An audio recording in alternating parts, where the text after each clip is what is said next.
देखिए यूजीसी जो बिल है ये बिल्कुल साफ स्पष्ट शब्दों के अंदर है, ये उन लोगों के प्रोटेक्शन के लिए लाया गया है जिनके ऊपर अत्याचार हो रहा है।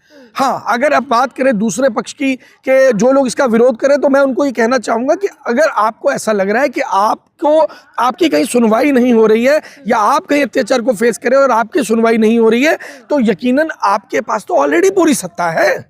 लेकिन वो लोग कह रहे हैं सर कि तमाम लोग हैं जो फर्जी एफआईआर करेंगे, उन्हें फंसाएंगे, उनका पूरा जीवन बर्बाद हो जाएगा इस बिल की वजह से। देखिए ये वो लोग हैं जो व्हाट्सएप यूनिवर्सिटी से पढ़े हुए हैं, उनको ये मालूम नहीं है कि ये जो कंप्लेंट है इसकी अपील का प्रोविज़न पहले तो कॉलेज के अंदर रखा गया है, फिर सीनियर मैनेजमेंट के पास रखा गया है, उसके बाद में कोर्ट का दरवाजा भी खटखटाने का मार्ग रखा गया है। तो ऐसा थोड़ी है कि अभी इधर एफआईआर हुई और इधर आपको फांसी पे टांग दिया जाएगा, ऐसा नहीं है। कोर्ट के जज खुद कह रहे हैं कि इस तरीके से अगर हम यूजीसी कानून लाएंगे तो देश को पीछे की ओर ले जा रहे हैं।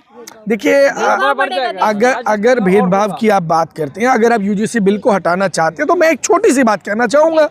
छोटी सी बात यह है कि आप ये चाहते हैं कि बिल हट जाए, तो आप भेदभाव को हटा दीजिए।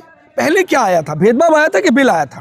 पहले भेदभाव आया था भाई। बिल्कुल आया। आप भेदभाव को हटा दीजिए, बिल हट जाएगा। भेदभाव कहाँ है देश में? 2026 में जी रहे हैं हम। देखिए मेरी बहन मैं आपको बता देता हूँ, आप एक महिला हैं, आपके चारों तरफ किस तरीके से महिलाओं के ऊपर अत्याचार हो रहा है, चाहे वो अंकिता भंडारी का केस रहा हो, चाहे वो उन्नाव का केस रहा हो, चाहे वो हाथरस का केस रहा हो, चाहे अभी बिहार में जो एक रिसेंट में केस हुआ वो केस हुआ हो।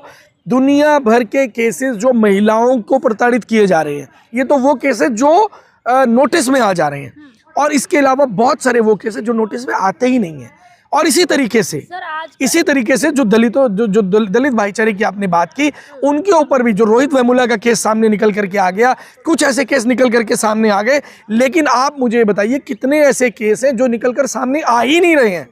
आज भी गांव के अंदर, देहात के अंदर जूता चप्पल पहन करके आपको किसी बड़ी जाति के व्यक्ति के घर के बाहर से निकलने का अधिकार नहीं है, घोड़ी में बैठने का अधिकार नहीं है। पहले होता था सर।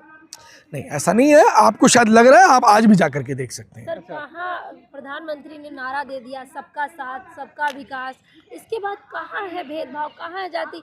आपने देखा तमाम नेता मंत्री जाते हैं दलितों के घर खाना खा रहे हैं।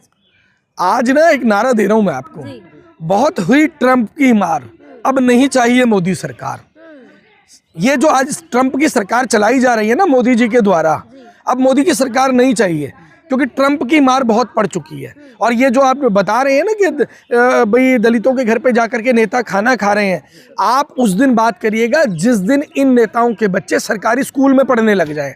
आप उस दिन बात करिएगा जिस दिन इन नेताओं को सरकारी अस्पतालों में इलाज मिलने लग जाए। आप उस दिन बात करिएगा जिस दिन ये जो आज दलित भाईचारे की बात कर रहे हैं, जिस दिन इनके वहाँ किसी दलित भाई के घर पहुँचने से पहले खाना बर्तन ना पहुँचाए जा रहे हों।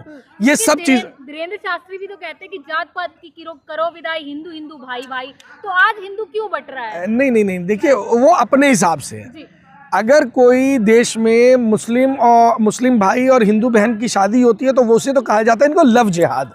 और दुनिया भर के जो भाजपा के नेता हैं उनको दामाद चाहिए मुस्लिम, वहाँ लव जिहाद नहीं होता।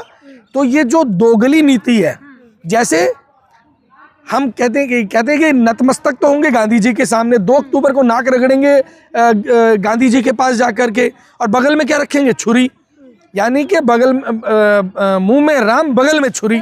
तो वो स्थिति बनी हुई है देश के अंदर। बिल आता है तो हिंदू बढ़ जाएगा। कैसे बढ़ जाएगा? आप अगर मान लीजिए फॉर एग्जांपल कोई मेरा छोटा भाई है, मेरी छोटी बहन है, अगर उसकी सपोर्ट करने से उसका कद मेरे बराबर हो जाता है तो वो बटेगा कैसे? मुझे ये नहीं समझ में आ रहा। भेदभाव हो रहा है ना। आपने यूनिवर्सिटी में देखा कि यूजीसी को लेकर कितना बवाल हुआ, जबकि बिल अभी लागू नहीं हो पाया है।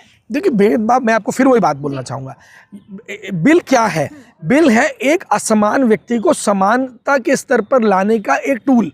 अगर मान लीजिए किसी व्यक्ति का कद 2 फुट का है, अब उसे 2.5 फुट का स्टूल अगर देंगे तो आपके बराबर हो जाएगा। लेकिन समस्या क्या है? स्वर्ण समाज ये कह रहा है कि हम सदियों से अभागे हैं और अब यूजीसी भी ला रही सरकार। नहीं, देखिए मैं फिर वही बात कहना चाहूंगा कि अगर आप भेदभाव को खत्म करने की तरफ जाते हैं, एक कदम भेदभाव खत्म करने की तरफ बढ़ाते हैं, उसके ऊपर ये बात नहीं करेंगे। सबको हिंदू कह तो रहे हैं, लेकिन ये जब तक भेदभाव को खत्म नहीं करेंगे तब तक तो समस्या ही नहीं है, मतलब समस्या होगी ही नहीं अगर वो भेदभाव खत्म हो जाता है तो। सर अब तमाम चुनाव है कई राज्यों में जी।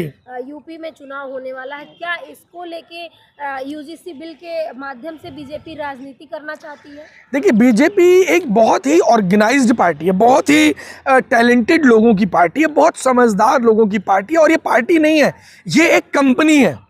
और ये कंपनी किस तरीके से काम करती है बहुत अच्छे से जानती है कि हमारी जो कंसोलिडेटेड वोट है ना, वो लगभग 22, 23, 24% कंसोलिडेटेड वोट है। सामने वोटें इकट्ठे ना हो सकें, सामने वोटें एकत्रित ना हो सके, उन वोटों को डिवाइड किया जाना है, डिवाइड एंड रूल। और ये किसकी नीति थी? ये अंग्रेजों की नीति थी। तो ये पूरी तरीके से वेल ऑर्गेनाइज होके काम करते हैं, वेल प्लान करके काम करते हैं। क्या भाषण देना है, क्या स्पीच देनी है, क्या बोलना है, किससे लड़ाई करनी है, कौन सा बिल लेकर आना है, कौन सी कंडीशन लानी है, ये सारी चीजें भाजपा के अंदर एक बंद कमरे में तय होती हैं। पहले सवर्ण समाज कह रहा है कि इस बिल के माध्यम से आप गधे को घोड़ा बनाने की कोशिश कर रहे हैं। देखिए, अब बात वहीं आ गई कि वो अपने किसी भाई को गधा कहने की कोशिश कर रहे हैं।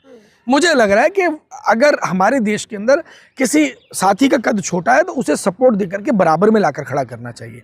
और अगर कोई व्यक्ति दिमागी रूप से कमज़ोर होता है उसे लताड़ना नहीं चाहिए। वो दिमागी रूप से अगर कोई व्यक्ति कमज़ोर, मैं अपाहिज की बात कर रहा हूँ, अगर कोई कमज़ोर है तो उसकी मदद की जानी चाहिए कि उसको हर संभव उसको मदद की जा सके ताकि वो अपने जीवन को सुचारू रूप से चला सके। ये नहीं होता है कि वो तो कमज़ोर है, वो दिमाग से कम है, या वो पढ़ा लिखा नहीं है, या वो पैसे से कमज़ोर है, या वो छोटी जाति का है तो हम जी उसको छोटी जाति का तो हम उसे इग्नोर कर देंगे। ऐसा नहीं हो सकता। जब देश की बात करते हैं कि इकट्ठा देश को लेकर के चलेंगे, सबका साथ सबका विकास की बात करेंगे, तो उन सभी को हमें कहीं ना कहीं बराबरी पर लेकर आना होगा। सर, आखिरी सवाल है कि एक बार हियरिंग हुई कोर्ट में, उसके बाद स्टे लग गया, मामला कोर्ट तक पहुंच गया, दोबारा सुनवाई होनी थी, दोबारा भी इस पे जो है रोक लग गई है, अभी कोई बात आगे नहीं बढ़ी है, तो क्या ये टलता रहेगा या इस पे कोई फैसला भी आएगा? देखिए, टलता रहेगा या फैसला आएगा, इस पे कहना बहुत जल्दी होगी। इस बात में मैं अपना वक्तव्य कह देता हूँ कि मुझे ऐसा लग रहा है कि सरकार ये चाहती नहीं कि इतनी जल्दी फैसला आए, सरकार ये चाहती नहीं कि इतनी जल्दी निर्णय आए, क्योंकि अगर ये मसला कोर्ट में ना होता तो कहीं ना कहीं जो है लोगों के बीच में जो आज की तारीख के अंदर फूट पड़ी हुई है, वो लोग एक तरीके से इकट्ठे होकर के चल रहे थे। इस बिल ने जो फूट डालने का काम किया है, जो एक रुख बदलने का काम, जो अभी चुनाव के अंदर रुख बदल हैं ना कि इस बिल के माध्यम से फूट पड़ी है जनता जो है हिंदुओं में फूट। देखिए, अब उन नीति क्या थी, उनकी नीति है ये फूट डालने की। वो अपनी जो 22% वोट है उसमें फूट नहीं डालने देंगे। बाकी लोगों को, अच्छा आज अगर दलित भाईचारा उनके साथ नहीं होगा तो उनको मुस्लिम दामाद चाहिए। अभी भारतीय आरएसएस के किसी व्यक्ति ने कहा था, जब स्वामी अविमुक्तेश्वरानंद जी ने बताया कि 10 लाख हिंदू बेटियों की शादी उन्होंने मुस्लिम घरों में करवाई है, तो आप ये बताइए कि दामाद तो मुस्लिम ही चाहिए उनको। कोई भी आ जाए भाजपा का नेता, उनको दामाद मुस्लिम चाहिए, तो वो फूट डाल करके अगर दलित भाईचारा साथ नहीं चलेगा तो मुस्लिमों को लेंगे साथ में। अगर वो साथ नहीं चलेंगे तो अभी दिल्ली में जो एलजी साहब को लगा दिया गया है, या बड़ी बड़ी उपाधियों के ऊपर सिखों को बिठाया जा रहा है, सिखों से लड़ नहीं सकते हैं सामने आमने का होकर के, तो उनको साथ लेकर के उनको बहला फुसला करके साथ चलाने की तैयारी कर रहे हैं। सर, आप एक पार्टी से आते हैं जी, प्रतिनिधित्व करते हैं, तो क्या लग रहा है आम आदमी पार्टी का इस पे क्या स्टैंड होगा यूजीसी पे? देखिए, हमें तो ऐसा लगता है कि ये बिल जो है वो लागू होना चाहिए। बिल ठीक है, अगर किसी को समस्या आती है तो उसके प्रोटेक्शन के लिए कोई सेक्शन अगर ऐड करना हो तो वो किया जा सकता है, लेकिन हम सबको साथ लेने की बात कर रहे हैं। हम किसी एक विशेष वर्ग को प्रिविलेज या इग्नोरेंस को हम नहीं स्वीकार कर सकते हैं।